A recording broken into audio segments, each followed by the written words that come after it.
ইউসুফ আলাইহিস সালাম ত্রাণ সামগ্রী বিতরণ করতেছেন। বিভিন্ন অঞ্চল থেকে মানুষ ত্রাণ সামগ্রী নেওয়ার জন্য আসছে। ইউসুফ আলাইহিস সালাম নিজে নিজ হাতে ত্রাণ সামগ্রী পেশ করতেছেন মানুষের কাছে। এই মুহূর্তে একজন ব্যক্তি আসছে, সেও ত্রাণ নেওয়ার জন্য আসছে। আসার পরে ইউসুফ আলাইহিস সালাম অন্যান্য ব্যক্তিকে যা দিয়েছেন ওই ব্যক্তিও তা দিলেন। ওই ব্যক্তি বলতেছে যে, হে ইউসুফ, আপনি আমাকে আরো বাড়াইয়া দেন। আরো কি করেন? বাড়াইয়া দেন। ইউসুফ আলাইহিস সালাম তাকে আরো এক সা দিলেন। এক সা বলতে 3 কেজি 270 গ্রাম আটা। 3 কেজি 270 গ্রাম আটা আরো বাড়িয়ে দিলেন।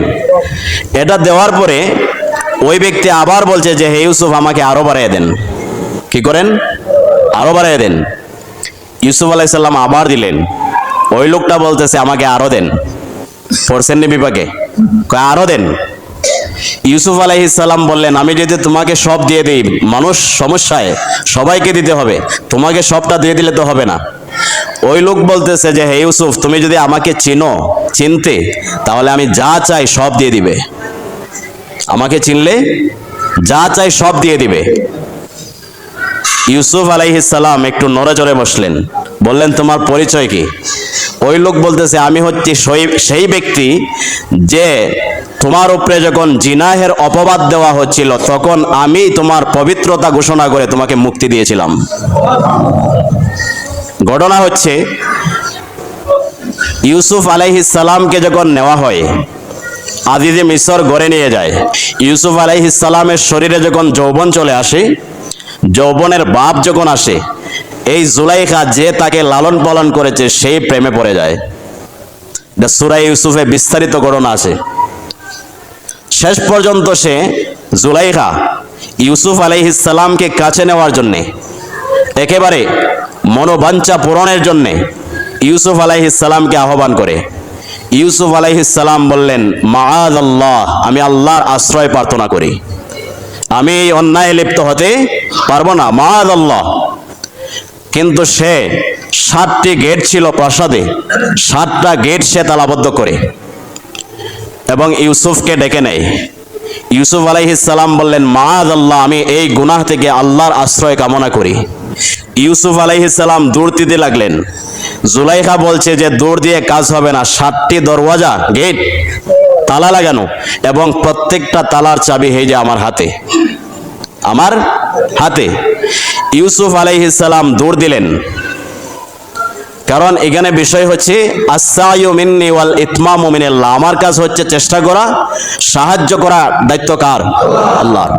ইউসুফ আলাইহিস সালাম জানেন 7টা গেট বন্ধ, তালাবদ্ধ, এবং তালা খোলার মতো কোনো শক্তি ইউসুফের হাতে নাই, এবং প্রত্যেকটা তালার চাবি জুলাইখার হাতে, এখান থেকে বাঁচার কোনো ব্যবস্থা নাই।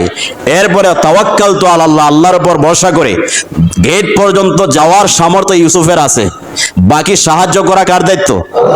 ইউসুফ আলাইহিস সালাম দৌড় দিলেন। দৌড় দেওয়ার সাথে সাথে প্রথম দরজা, দ্বিতীয় দরজা, তৃতীয় দরজা, একেবারে 7টি দরওয়াজা গেট অটোমেটিক ভেঙে খুলে গেল। সুবহানাল্লাহ। বলেন, এটি কার সাহায্য? জোরে বলেন, কার সাহায্য? আল্লাহর সাহায্য। ইউসুফ আলাইহিস সালাম যখন 7ম গেটে গেলেন, গেট খুলে গেল, ইউসুফ দূর দিয়ে বের হয়ে যাবেন, এই মুহূর্তে জুলাইখা ইউসুফ আলাইহিস সালামের জামায় ধরে ফেলছে। গেটও খুলে গেছে। দরজার সামনে দাঁড়ানো জুলাইখার স্বামী আজিজে মিসর, সে তার কাজ সেরে বাসাতে আসছে। এর ভিতরে এই কাহিনী দেখে, পিছনে তাকিয়ে দেখে জুলাইখা একদম উলঙ্গ, মধ্যখানে ইউসুফ, এবং জুলাইখা ধরে আছে ইউসুফ আলাইহিস সালামের জামায়, জামাটাও ছিঁড়ে গেছে।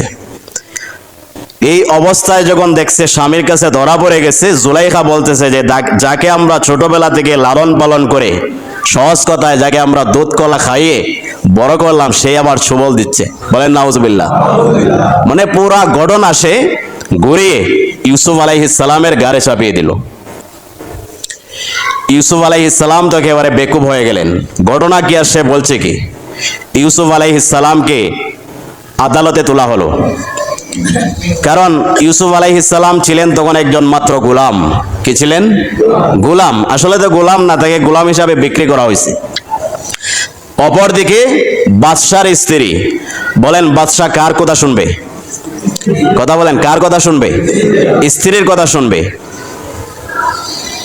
এই মুহূর্তে ইউসুফ আলাইহিস সালামকে উঠানো হলো বিচারের কাঠগড়ায়। ইউসুফ আলাইহিস সালামের কোনো সাক্ষী নেই। এখানে যারা আছে সবাই জুলাইখার কথাই শুনবে। এই মুহূর্তে একটা ছোট্ট নাবালক দুধের শিশু, এই ঘরেই ছিল কোন একজন খাদেমার সন্তান, দুধ পান করে। কোন মুফাসসিরগণ বলেছেন 3 দিনের বাচ্চা। কয় দিনের বাচ্চা? 3 দিনের বাচ্চা। কেউ বলেছেন 2 মাসের বাচ্চা, ধরেন 2 মাসেরই দুধ পানরত বাচ্চা। সে এই ঘটনার সাক্ষী দিচ্ছে যে আমি হচ্ছে এই ঘটনার সাক্ষী। সুবহানাল্লাহ বলবেন না? কয় মাসের বাচ্চা? 2 মাসের বাচ্চা সাক্ষী দিচ্ছে। সবাই অবাক হচ্ছে যে সে কিভাবে সাক্ষী দিবে। 2 মাসের বাচ্চা বলতেছে ইনকানা কামিসুহু কুদ্দা মিন কুবুলিন ফাসাদাকাত ওয়া হুয়া মিনাল কাযিবিন। ইউসুফ আলাইহিস সালামের জামা যদি সামনের দিক থেকে চিরা হয় তাহলে ইউসুফ মিথ্যাবাদী, জুলাইখা সত্যবাদী। কে বলতেছে? নাবালক শিশু, দুধের বাচ্চা। ওয়া ইন কানা কামিসুহু কুদ্দা মিন দুবুরিন ফাকাযাবাত ওয়া হুয়া মিনাস সাদিকিন। ইউসুফের জামা যদি পিছন দিক থেকে চিরা হয় ইউসুফ সত্যবাদী, জুলাইখা মিথ্যাবাদী। কে বলছে? ছোট্ট বাচ্চা, দুধের শিশু। আজিজে মিসর এই কথা শুনে ইউসুফ আলাইহিস সালামের পিছনে এসে দেখে ইউসুফ আলাইহিস সালামের জামাটা সামন থেকে ছিঁড়া না পিছন থেকে? পিছন থেকে। বোঝা গেল ইউসুফ বাঁচার জন্য দৌড় দিয়েছেন, জুলাইখা পিছন থেকে টেনে ধরছে, জামা ছিঁড়ে গেছে। এই যে এত বড় একটা বিশাল একটা সমস্যা, একজন নবীর চরিত্রে জিনাহের অপবাদ, এই অপবাদ থেকে বাঁচিয়েছিল কে? ছোট্ট বাচ্চা। মানে আল্লাহ তো বাঁচাইছেন কার মাধ্যমে? ছোট বাচ্চার মাধ্যমে। ওই বাচ্চাটা বড় হয়ে আর কোনো দেখা সাক্ষাৎ নাই, ইউসুফ আলাইহিস সালাম এই অপবাদ থেকে বেঁচে গেলেন। ইউসুফ আলাইহিস সালাম যখন মিশরের মসনদে বসলেন, তিনি তান সামগ্রী দিচ্ছেন। এই মুহূর্তে অসংখ্য মানুষের ভিড়ে এই লোকটা চালানি তান সামগ্রী নেওয়ার জন্য উপস্থিত। ইউসুফ আলাইহিস সালাম তাকে দিলেন, সে বলছে আরো দেও। ইউসুফ আবার দিলেন, সে বলছে আরো দেও। ইউসুফ আবার দিলেন, সে বলছে আরো দেও। ইউসুফ আবার বললেন যে না, তোমাকে সব দিলে তো হবে না, সবাইকে দিতে হবে। তখন ওই ব্যক্তি বলতেছে ইউসুফ আপনি আমাকে চিনেন নাই, যদি চিনেন তাহলে আমি যা চাইবো তাই দিয়ে দিবেন। সুবহানাল্লাহ বলবেন না? তখন ইউসুফ আলাইহিস সালাম যখন বললেন তুমি কে, সে বলছে আমি হচ্ছে সেই ব্যক্তি যে আপনাকে জিনাহের অপবাদ থেকে পবিত্রতা ঘোষণা করে আপনাকে বাঁচিয়েছিলাম। এই কথা শুনে ইউসুফ আলাইহিস সালাম লাফ দিয়ে দাঁড়ালেন, দাঁড়িয়ে ওই ব্যক্তির সাথে বুকের সাথে জড়িয়ে ধরলেন, চোখের পানি ফেললেন। এরপরে কর্মচারীদেরকে ঘোষণা দিলেন যে তোমরা তাকে 1 ইরবাদ আটা দিয়ে দাও। 1 ইরবাদ মানে হচ্ছে 105 মণ। 105 মণ। আগে চাইছিল সে কদ্দুর? 1 সা। এখন ইউসুফ আলাইহিস সালাম তাকে দিলেন 1 ইরবাদ আটা মানে 105 মণ। সাথে ঘোষণা দিলেন যে তাকে 100 দিনার দিয়ে দাও। 100 দিনার মানে স্বর্ণ মুদ্রা। 100 দিনারে বর্তমান হিসাবে বাজার মূল্য আসবে 40,43,000 টাকা। 40,43,000 টাকা। একদিকে দিলেন 105 মণ আটা, অপরদিকে বর্তমান বাজারের হিসাবে 40,43,000 টাকা। বলেন সে আর গরিব আছে? গরিব রয়েছে? এই ঘটনা বলার মূল উদ্দেশ্য হচ্ছে ইউসুফ আলাইহিস সালাম যে তাকে এত পরিমাণ দিলেন, কি বলে? বিশেষ ক্ষমতা বলে। বিশেষ ক্ষমতা বলে। এই ঘটনার মূল আমাদের সবক যেখানে ইউসুফ আলাইহিস সালাম যখন তাকে এত অধিক হারে সম্পদ দিয়ে দিলেন, আল্লাহ রাব্বুল আলামিন তিনি তো নবী, ইউসুফ কি একদিকে মিশরের বাদশা আর একদিকে নবী। আল্লাহ পাক ওহী পাঠালেন যে তুমি এই ব্যক্তিকে এত সম্পদ কেন দিলে? ইউসুফ আলাইহিস সালাম বললেন যে ওই ব্যক্তি আমাকে, আপনি তো জানেন, এই ব্যক্তি আমাকে একটা অপবাদ থেকে আমার পবিত্রতা ঘোষণা করে আমাকে মুক্তি দিয়েছিল।